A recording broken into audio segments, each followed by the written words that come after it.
Hello, I'm the 10-minute English teacher. Let's get you exam ready. Today we're thinking about Macbeth by William Shakespeare, and I'm going to be providing you the quotes you must know for the character Macbeth. Before we get going, don't forget to like and subscribe. There are plenty of things from Macbeth and the other text you might be studying on the channel. Okay, quotes you must know for the character Macbeth. So in front of you are key moments that I'm going to be thinking about today. So we start off with King Duncan being told about Macbeth's bravery. Then Duncan meets Macbeth to make him the Thane of Cawdor, and at that point Macbeth starts thinking about his route to becoming king. Macbeth returns home to see Lady Macbeth, and she tries to fill his head with her ideas to kill King Duncan. Macbeth then kills MacDuncan, and we're going to look at his response to that. After Banquo is ordered to be killed by his murderers, Macbeth is in two minds. He's riddled with guilt. He also enjoys the fact that he's very powerful and at this point the king plotting the deaths of others. And then at the banquet scene, we see Banquo's ghost, and we'll think about how that makes Macbeth feel.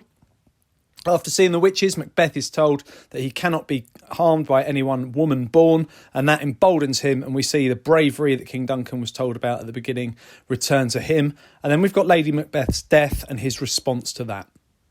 Okay, so King Duncan being told about Macbeth, he asks if Macbeth was dismayed and is told, as eagles, sparrows, or the hare, the lion. So the sergeant who is telling King Duncan about the progress in the war tells King Duncan all about Macbeth, and he's likened to an eagle and a lion. King Duncan says the sergeant says, brave Macbeth, well, he deserves that name.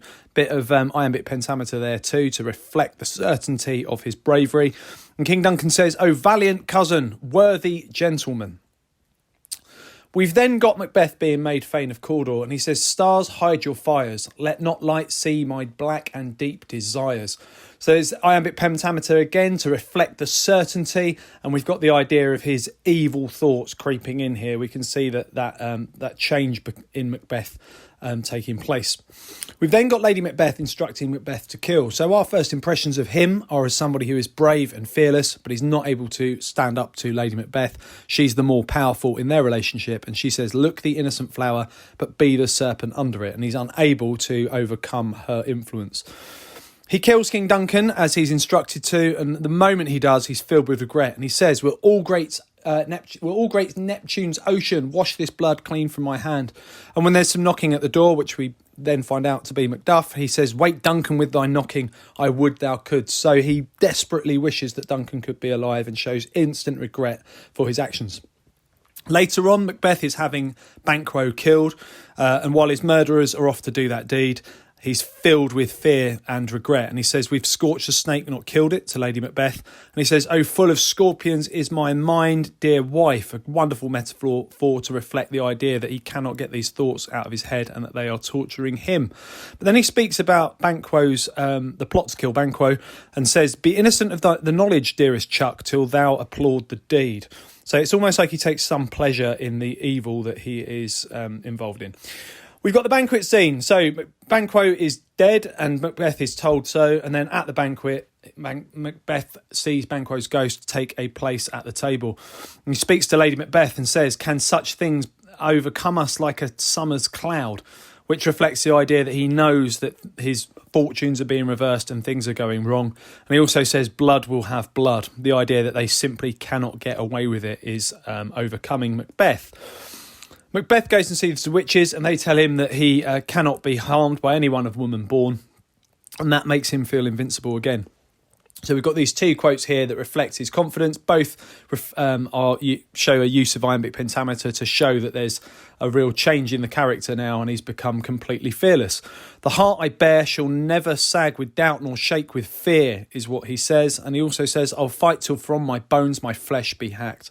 So we've got some courage from him, albeit we are awaiting his downfall, and his evil deeds cannot go unpunished in the play, but we do see some courage from him towards the end.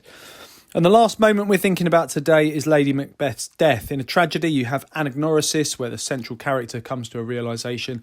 And Macbeth, on hearing of his wife's death, comes to realise that life itself is pointless. So there's a really philosophical moment where he reflects on the meaning of life. And he says, life is but a walking shadow. The idea that life ends in death. He's reflecting on his own mortality here. And he comes to a realisation that life is completely pointless. And he says of life, it is a tale told by by an idiot, full of sound and fury, signifying nothing. And nothing is effectively what he's to achieve, and all of his ambitions and his sins and murders are to go are to have been for nothing. That's what he comes to realise on the death of Lady Macbeth.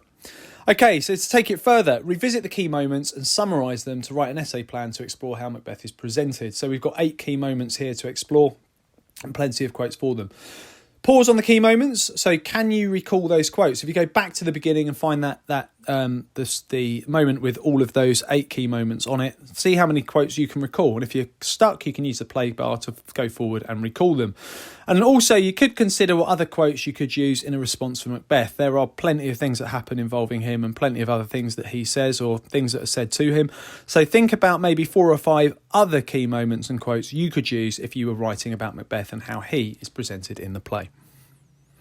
Okay, check out the other videos on my channel. I'll continue to add content. Feel free to ask for something you'd like to see me cover in the comments section. Don't forget to like and subscribe and share, and keep revising.